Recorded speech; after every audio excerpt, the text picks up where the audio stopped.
Hello guys, आपका हमारे YouTube channel Garima life science academy पे स्वागत है। इस लेक्चर में हम बात करेंगे molecular players of cell signalling. Cell signalling क्या होता है, उसके टाइप्स और बेसिक जो मैसेंजर्स होते हैं वो क्या क्या होते हैं सेल सिग्नलिंग में। Molecular players of cell signalling, जो मॉलिक्यूलर प्लेयर्स होते हैं सेल सिग्नलिंग के क्या क्या होते हैं उसको हम देखेंगे। First one is ligand. जो ये लिगैंड वो मेन मॉलिक्यूलर प्लेयर होता है सेल सिग्नलिंग का। लिगैंड जो होता है सिग्नल मॉलिक्यूल्स और केमिकल सिग्नल्स भी हम इसको कहते हैं। Second one is receptors. Receptors is also important for cell signalling. Receptors में भी soluble, intracellular and membrane bound oblique cell surface receptor. जो रिसेप्टर होता है वो सॉल्युबल और इंट्रासेलुलर भी हो सकता है और मेम्ब्रेन बाउंड भी हो सकता है। जो मेम्ब्रेन बाउंड्स होते हैं वो बेसिकली सेल सरफेस पे पाए जाते हैं।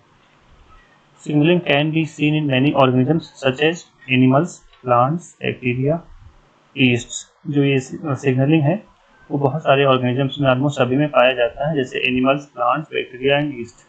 इन this diagram we can saw the process like here it is a cell surface receptor. In this, ये जो सेल है उसके पास जो रिसेप्टर है सेल के सरफेस के ऊपर, और जो हमारा लिगैंड है वो कोई भी सेल सिक्रेट करता है। जो सेल सिक्रेट करता है वो आकर के स्पेसिफिक रिसेप्टर से बाइंड करता है। Here we can saw the cell surface receptor and hydrophilic signal molecules, जो कि ये हमारे सेल सरफेस से बाइंड किया हुआ है और सेल का प्लाज्मा मेम्ब्रेन है। In second case it is a intracellular receptor. Intracellular means जो सेल के अंदर जाकर फंक्शन करेगा।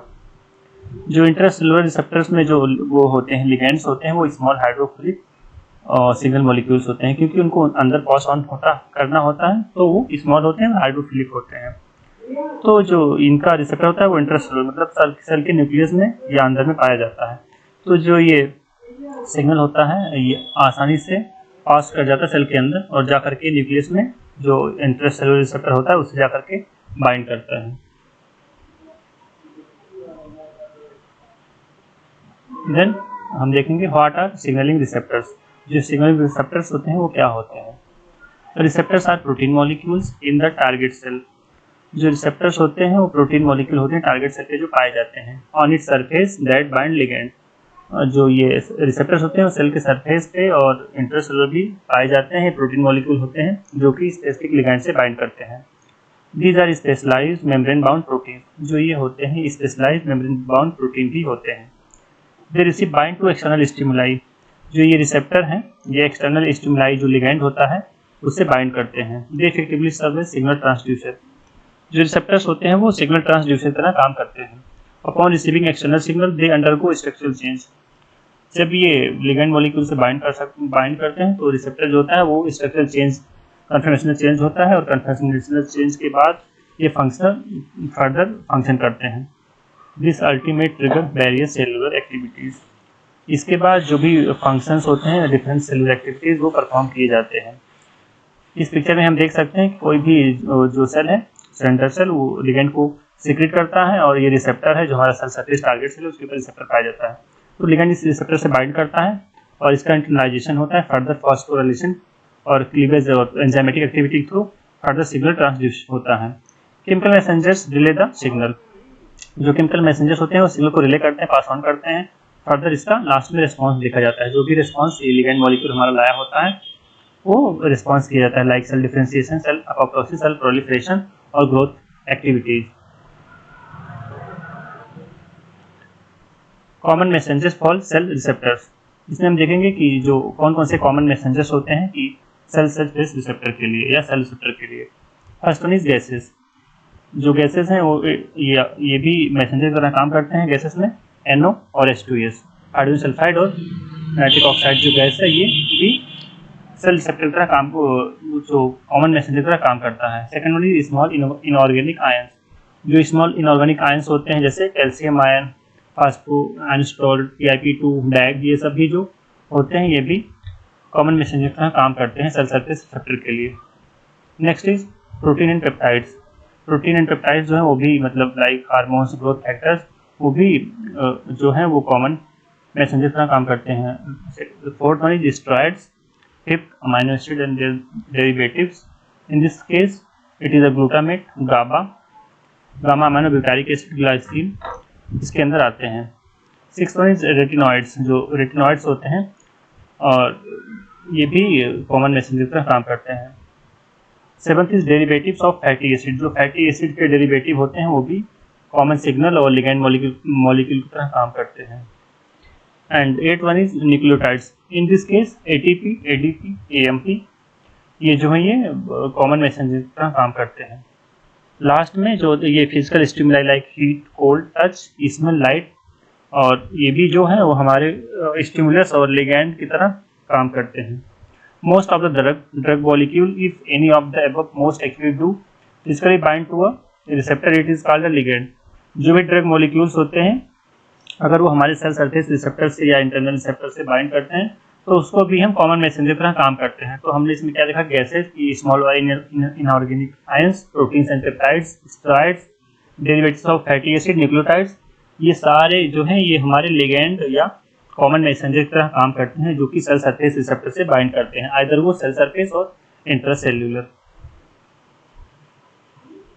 फिर हम इसमें देखेंगे मेजर टाइप्स ऑफ रिसेप्टर्स, जो रिसेप्टर्स के मेजर टाइप्स कौन कौन से होते हैं उसमें हम इसकी बात करेंगे। First one is ligand gated ion channels, second one is GPCR, ji protein couple receptor, third is kinase linked receptors, जिसको हम एंजाइमेटिक रिसेप्टर्स भी बोलते हैं, और fourth one is nuclear receptors. तो हम वन बाय वन डिस्कस करते हैं कि इनके डिटेल में ये क्या होते हैं, कैसे फंक्शन करते हैं। First one is ligand gated ion channels, इसको हम सेकंड नाम से भी जानते हैं आयनोट्रोपिक रिसेप्टर्स, क्योंकि जो लिगैंड होता है वो मोस्टली आयंस होते हैं, तो इसलिए इसको हम आयनोट्रोपिक रिसेप्टर्स भी बोलते हैं। तो ये हमारा कोई भी सेल होता है, जो ये सेल का प्लाज्मा मेम्ब्रेन है, और ये आयंस जो होते हैं एज अ लिगैंड वो आकर के हमारे सेल सरफेस से बाइंड करते हैं। फिर फर्दर जो रिसेप्टर होता है उसका एक्टिवेशन होता है, और जो ये आयंस होते हैं जब ये अंदर पास करते हैं तो जो सेल का हाइपरपोलराइजेशन और डीपोलराइजेशन करते हैं, मीन्स कुछ जो आयंस होते हैं वो बाहर जाने लगते हैं, पॉजिटिव आयन, और नेगेटिव आयन इंटरनलाइजेशन होने लगता है, तो उसके कारण जो मेम्ब्रेन का पोटेंशियल होता है वो चेंज हो जाता है।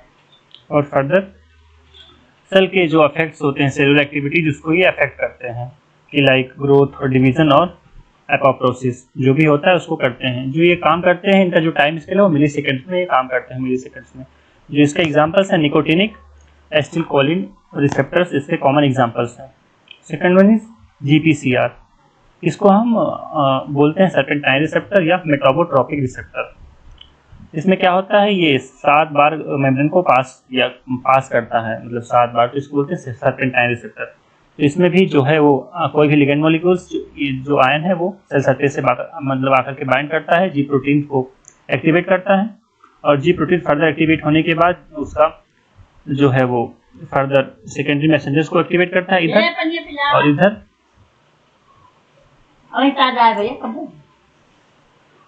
चेंज इन एक्साइटेबिलिटी, ये जो होता है ये चेंज करता है मेम्ब्रेन के एक्साइटेबिलिटी को बढ़ा देता है।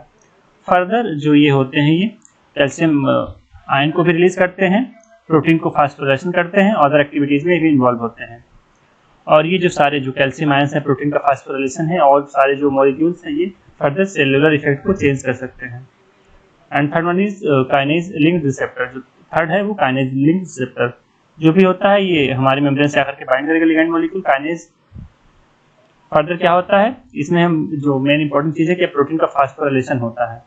प्रोटीन का फास्फोराइलेशन होने के बाद वो जो हमारा होता है रिसेप्टर्स और वो टारगेट मॉलिक्यूल्स पे जो होता है वो एक्टिवेट होता है, और जीन का ट्रांसक्रिप्शन होता है फर्दर न्यूक्लियस में, और ट्रांसलेशन करके प्रोटीन बनता है।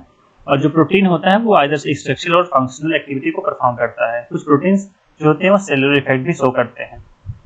तो जो ये जी प्रोटीन का टाइम ड्यूरेशन है वो सेकेंड्स में काम करता है, और इसके जो एग्जांपल्स है वो मस्केरेनिक रिसेप्टर्स और एसिटिलकोलिन रिसेप्टर्स। जो काइनेज के एग्जांपल है वो साइटोकाइन रिसेप्टर्स हैं, ये जो काम करता है वो आवर्स में काम करता है। Last one is nuclear receptors, ये न्यूक्लियर रिसेप्टर का मतलब कि जो इसका रिसेप्टर होगा न्यूक्लियस में पाया जाएगा, सेल सरफेस पे नहीं पाया जाता है। तो जो लिगैंड मॉलिक्यूल आएगा वो स्मॉल होगा, हाइड्रोफोबिक होगा, और अंदर जाकर के सेल से पास करेगा साइटोप्लाज्म में, और जाकर के न्यूक्लियस में पास करेगा, और न्यूक्लियस पे उसका रिसेप्टर उससे बाइंड करेगा, उसको बाइंड करेगा, और फर्दर प्रोटीन की सिंथेसिस होगी। जो सिंथेसिस होगी वो प्रोटीन फंक्शनल एक्टिविटीज को परफॉर्म करेंगे और सेलुलर एक्टिविटीज को अफेक्ट करेंगे।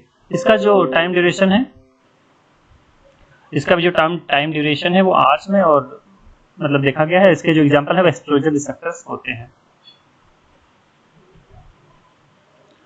सेकेंड इट एक और डायग्राम है, इसमें हम अच्छे से देखेंगे और एक बार कि क्या क्या होते हैं। Here it is the intracellular receptors and ligand gated ion channel, ये जो है सेल सरफेस के एग्जांपल हैं। तो first one is intracellular receptor and second is cell surface receptor. जो सेल सरफेस रिसेप्टर होता है उसमें ligand gated ion channel, G protein couple receptor and enzyme linked receptors. तो first one is intracellular receptors. Intracellular हमने देखा ही कि जो भी कोई लिगैंड मॉलिक्यूल होगा वो बाहर से आएगा और सेल सरफेस को, मतलब सेल की जो सेल मेम्ब्रेन और साइटोसोल को पास करके न्यूक्लियस में जाएगा, उसका जो रिसेप्टर होता है उससे बाइंड करेगा। बाइंड करने के बाद जीन का ट्रांसक्रिप्शन करेगा न्यूक्लियस में और फर्दर ट्रांसलेशन होगा साइटोप्लाज्म में, प्रोटीन सिंथेसिस होगी और वो सेलुलर एक्टिविटीज को परफॉर्म करेगा। तो जो हमारा ग्रीन कलर का है वो हमारा सिग्नलिंग मॉलिक्यूल है। फिर सेल सरफेस रिसेप्टर्स में हम देखेंगे लिगैंड गेटेड आयन चैनल। जो ये होगा, इसमें जो लिगैंड होगा वो आयन होगा और सेल सरफेस से बाइंड करेगा और फर्दर सेल की एक्टिविटीज को आइदर वो हाइपरपोलराइजेशन और डिपोलराइजेशन को करेगा और उससे सेलुलर इफेक्ट दिखा जाएगा जो भी वो लेकर के आएगा। And second one is cell surface receptor में जो दूसरा है वो GPCR, G protein couple receptor. ये इसमें हमने देखा कि वही जो आयन आएगा वो हमारे रिसेप्टर से पास करेगा, उससे उसको रिसेप्टर को एक्टिवेट करने के बाद जो चेंज करेगा और सेकेंडरी मैसेंजर्स को भी जनरेट करता है। जो सेकेंडरी मैसेंजर में है वो calcium release, protein phosphorylation, other activities को परफॉर्म करेगा। और जो सेल सरफेस में लास्ट वन है एंजाइमेटिक वो और एंजाइम लिंक्ड रिसेप्टर। इसमें क्या होता है कि जो लिगैंड होता है वो आकर के बाइंड करेगा और जो हमारा ये रिसेप्टर होता है वो एंजाइमेटिक एक्टिविटी को परफॉर्म करता है। वो प्रोटीन्स को जो हमारे मतलब होगा रिसेप्टर्स में उसको फास्फोरिलेशन करेगा, फिर फर्दर जीन ट्रांसक्रिप्शन करेगा एंड प्रोटीन सिंथेसिस करेगा। प्रोटीन को सिंथेसिस करने के बाद सेलुलर एक्टिविटीज को परफॉर्म करेगा। जिसमें हमने देखा कि जो ग्रीन कलर का हमारा सिग्नलिंग मॉलिक्यूल है और जो ये येलो कलर का रिसेप्टर है ये जी प्रोटीन है, जो मतलब इस पे बाइंड करता है, एक्टिवेट करता है। और लास्ट में जो ये ई है रेड कलर का वो इफेक्टर है, जो ये इफेक्टर एक्टिवेट करके फर्दर सेकेंडरी मैसेंजर को एक्टिवेट करेगा और फर्दर फंक्शन देखा जाएगा। इन दिस स्लाइड हम क्या देखेंगे, how receptor activation often produce secondary messenger. जब रिसेप्टर का एक्टिवेशन होता है तो सेकेंडरी मैसेंजर को कैसे प्रोड्यूस करता है उसको हम देखेंगे। तो हमारा ये कोई भी सेल है उसके ऊपर सेल सरफेस रिसेप्टर है और लिगैंड आकर के लिगैंड रिसेप्टर से दोनों बाइंड किया, दोनों लिगैंड और रिसेप्टर कॉम्प्लेक्स बना। ये क्या है, जी प्रोटीन कपल रिसेप्टर, इसमें जो हम बात कर रहे हैं। जब ये दोनों आपस में बाइंड कर गए तो फर्दर क्या हुआ, इस जी प्रोटीन का एक्टिवेट हो गया, जी प्रोटीन ने सेकेंडरी मैसेंजर को जनरेट किया जो है CAMP, साइक्लिक AMP। फिर जब सेकेंडरी मैसेंजर एक्टिवेट हो गया तो ये फर्दर सेलुलर रिस्पांस को एक्टिवेट करेगा। और जो ये जी प्रोटीन है वो 7 बार इसमें हम देख सकते हैं कि 7 बार मेम्ब्रेन को क्रॉस किया हुआ, इसलिए हम सल्फेटाइल रिसेप्टर बोलते हैं। ये CAMP का स्ट्रक्चर है। और ये जो सेलुलर रिस्पांस में क्या देखा गया, Na+ डिपेंडेंट ग्लूकोज ट्रांसपोर्टर। तो ये जो ये लिगैंड मॉलिक्यूल है ये जो फंक्शन लेकर के आया है ग्लूकोज को ट्रांसपोर्ट करेगा आइदर सेल के बाहर और सेल के अंदर। तो इसमें क्या देख रहे हैं, ये ग्लूकोज को और सोडियम को मतलब साथ में, क्योंकि Na+ डिपेंडेंट ग्लूकोज ट्रांसपोर्ट, तो सोडियम और ग्लूकोज को ट्रांसपोर्ट करेगा आउटसाइड सेल। एंड एक डायग्राम और है, इसमें हम और अच्छे से देखेंगे कि कोई भी जो फर्स्ट मैसेंजर, जो कोई भी लिगैंड मॉलिक्यूल होता है उसको हम फर्स्ट मैसेंजर बोलते हैं। वो आकर के फर्स्ट केस में वो सेल सरफेस रिसेप्टर से आकर के बाइंड किया, फर्दर जो है इसका जो सिग्नल रिले किया गया, सेकेंड स्टेप में सिग्नल को प्रोसेस किया गया, अंदर रिले किया गया। थर्ड में क्या हुआ, इफेक्टर मॉलिक्यूल को एक्टिवेट किया गया। जब इफेक्टर एक्टिवेट हो गया तो फोर्थ स्टेप में क्या हुआ, जो इनएक्टिव सेकेंडरी मैसेंजर हमारा था उसको ये फास्फोरिलेट करके एक्टिव कर दिया, एक्टिव सेकेंडरी मैसेंजर।